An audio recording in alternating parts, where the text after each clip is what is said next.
Hello and welcome to Keep Right On, a Birmingham City podcast brought to you from us here at Birmingham Live. I'm Brian Dick and I'm joined as ever by my co-host Alex Dicken. Hi Alex, how are you doing? Really good, Brian, thank you. Good.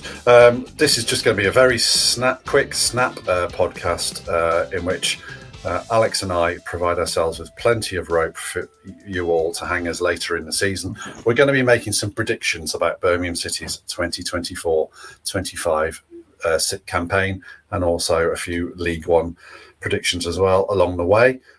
So we're not going to be massively deep. We're just making sure we've got plenty of video for you all to clip and play back to us in the event of a disaster. Let's get straight on with it, Alex. The burning question, the only question as we stand at the time of recording, is: will Birmingham City be promoted from League One this season?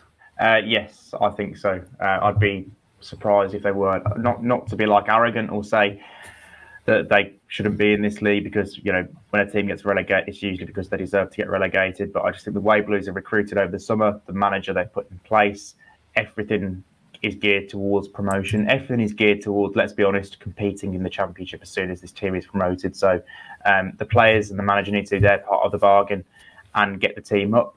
I do think over the course of a season, I reckon there'll be a banana skin early on. I do think there'll be a game in the first month or 6 weeks of the season where Blues are probably given a proper good test, a battering by a League One team that is more direct. Like, for example, if you go to a Leyton Orient on that day, that could be a really hard game. So something like that, a team that's going to be trying to get into the playoffs and wants to take a scalp. But over the course of a season, Blues will, for me, have too much for this league. You don't sign players like Willem Willemsen, Christoph Clara, Emil Hansen, Mark Leonard if you want to stay around in League One. So I think they'll get promoted, yep. I do too. I'm not having them as absolute runaway champions with 100 points. I do think it's going to be hard, but there are three places available, promotion places available. I do think Blues will get one of them.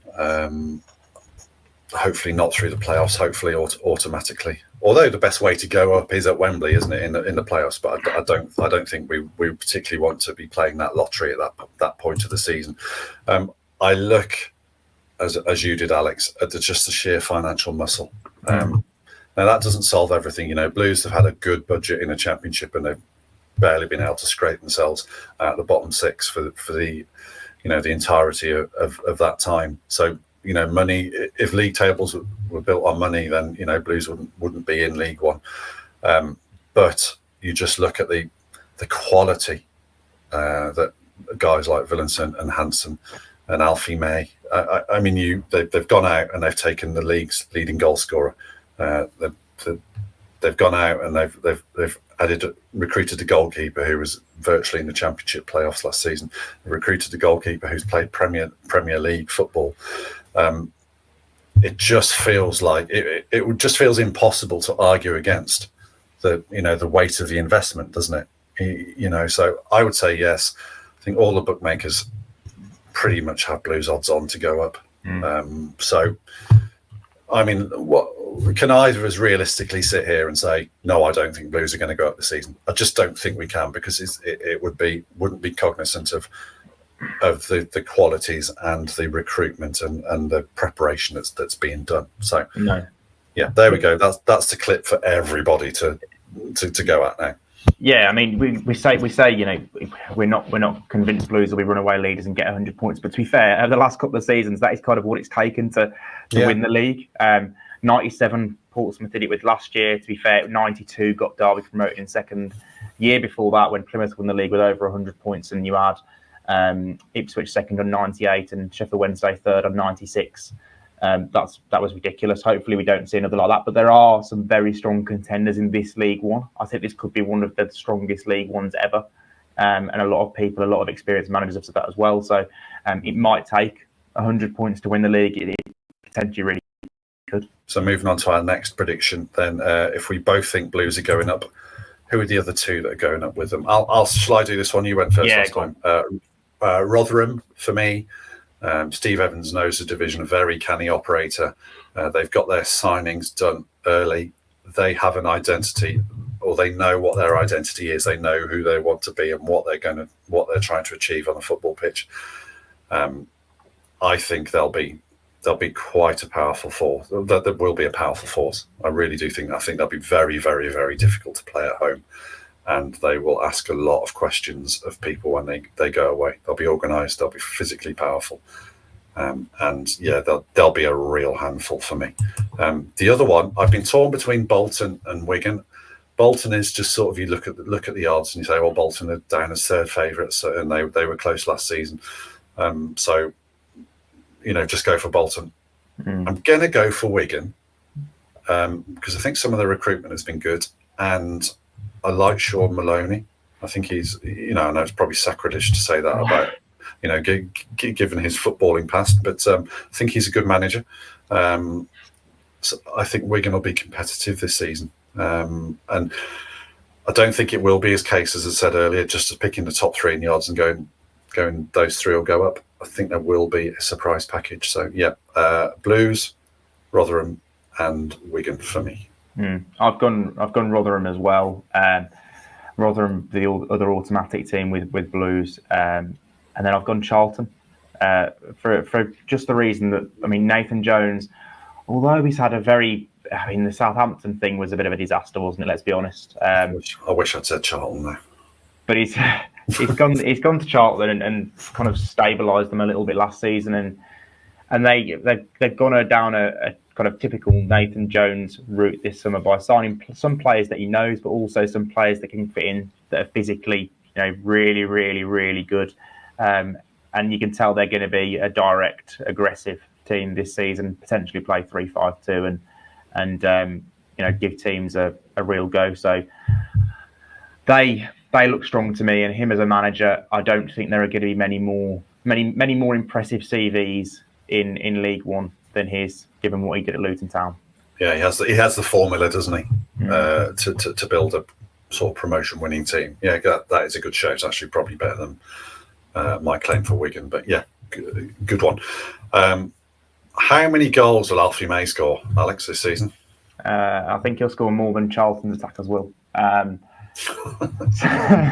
reckon 22. May scored 23 last year, and he has got 3 20-plus goal seasons in League One. Speaking to actually earlier this week, he's brilliantly said, "I'm not going to tell you my targets," and then straight away in the next breath he was talking. Oh, Billy Sharp! I saw something the other day. Billy Sharp's the only player to score 20 goals in 4 League One seasons. And I'd like to do that.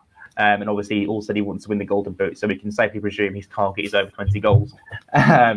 So yeah, I think 22 goals. He scored 6 penalties out of 6 for Charlton last year. I reckon he'll probably be on Blues penalties, so that'll help him because Blues have got some tricky players that will win things inside the box. So yeah, 22 is my number. That's really unfortunate because I was going for 22 as well. On the basis that he's averaging 22 over the last 3 seasons. He'll surely break the 20 mark in a team that will create chances as we expect Blues to. I think it'd just be wild to say 25 or 28 or something like that. And it would also be needlessly conservative to say anything under 20. I'll go 21 then, just to be different. But it's not. We haven't exactly gone to the opposite edge of the spectrum there. I think the two issues will be the competition if Blues bring somebody else in that will limit his game time, and obviously the big unknown is fitness, isn't it, and injuries. So yeah, I think we both expect, but clearly we do both expect Alfie May to get above 20 and equal that Billy Sharp feat, which I didn't know until Alfie May pointed it out, to be fair.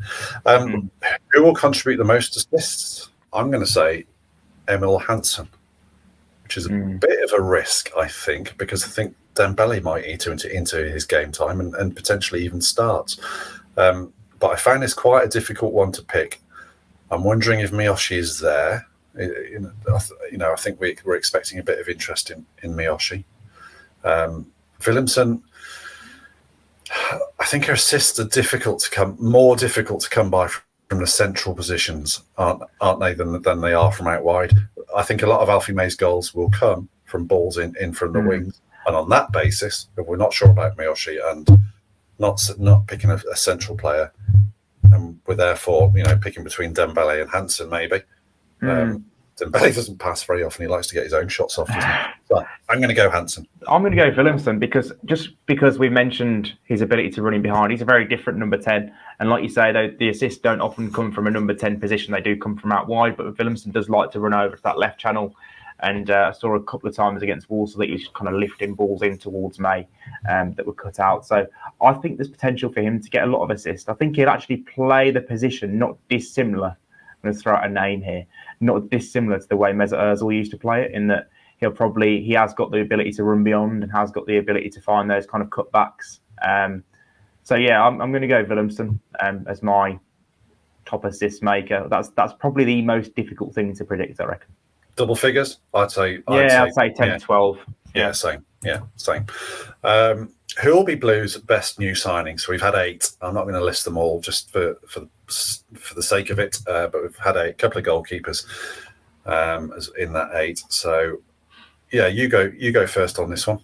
Willemsen's the one that excites me most, purely because of the profile, but I've already kind of put him in the top assist and spoken about him, so I'm going to chuck in Mark Leonard. His availability record over the last 2 seasons is absolutely phenomenal. Like, to play 91 games out of 92 in the EFL for Northampton during 2 separate loan spells is brilliant.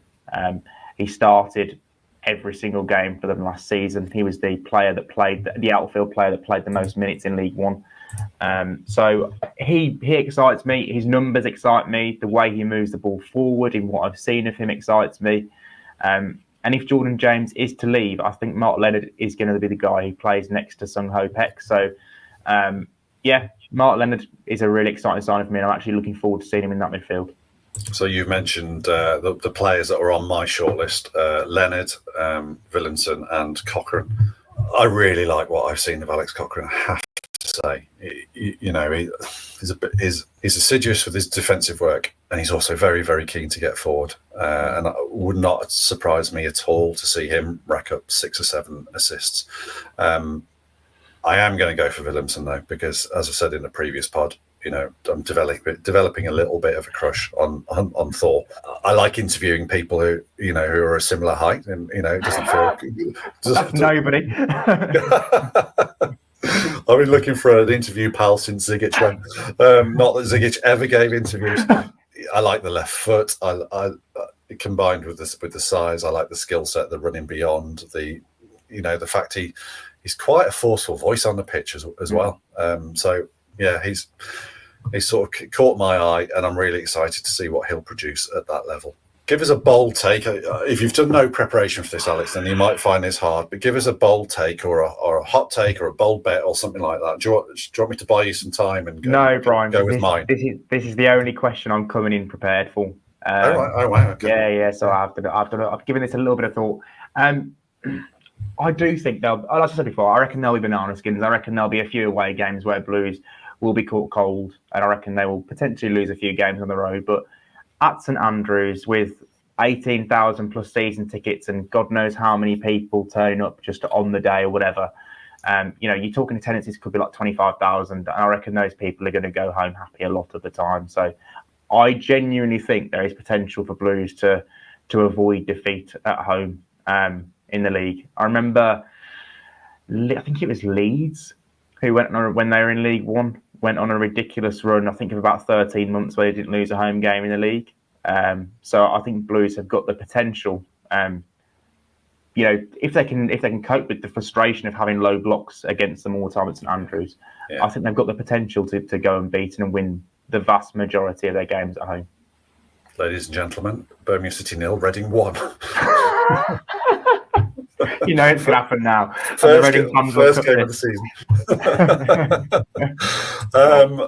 I'm going to go a little bit more specific than that, and I say both goalkeepers, both Peacock Farrell and Ryan Allsop, make at least 50 League One starts between them. We've used the phrase live competition, but all summer, haven't we? It looks like Peacock Farrell might edge it, but Allsop's been brought to the club for a reason, and it's not to be a passive backup. I don't think.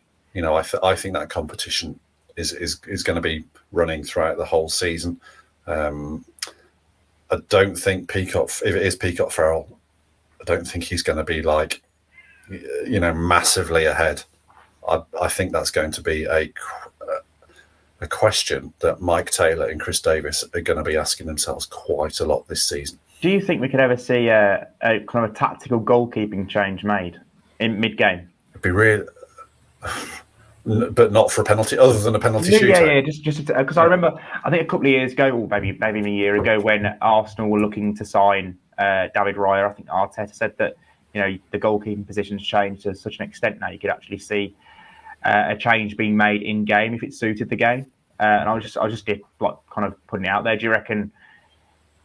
I'd probably say Allsop has the edge with his feet. If there was a game where it really kind of cried out for that kind of extra outfield player, do you think Allsop could be brought on to replace Peacock Farrell to provide that extra bit of quality from the back? I know why you asked that question. I think it would be so destabilising and create such a narrative, around the game, and it'd be not unprecedented, but it would be highly unusual. I think it would just create too much talk and too much heat. I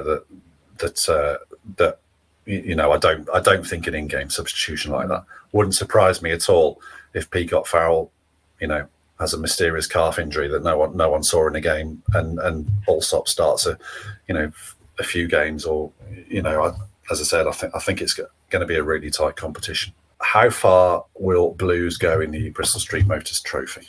Yeah, I've been worked this out. So 8 games if you get to the final.